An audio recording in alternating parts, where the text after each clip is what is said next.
শহরের বাইরে এই শীতের মিষ্টি রোদে আজকে আমরা আসলাম পাকারমারা এদিকে। তো সময়টা প্রায় বিকালের শেষ, একদম সূর্য মাথার উপরে। এই সময় আমরা মামা ভাগনা সর্ষের জমিতে দেখতে আসছি।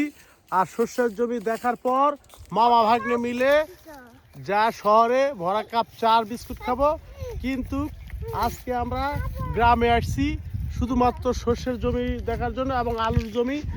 ভাগ্নে দেখাও,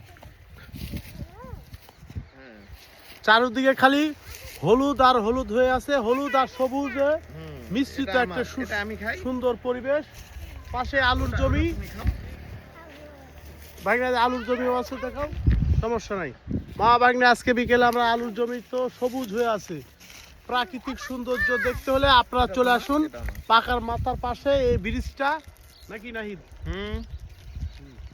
এমনিতে বিকালের সৌন্দর্যও দেখা যাবে, সূর্যও দেখা যাবে, এবং যা ভরা কাপ চাও খাওয়া হবে। বাই বাই আজকের মতো।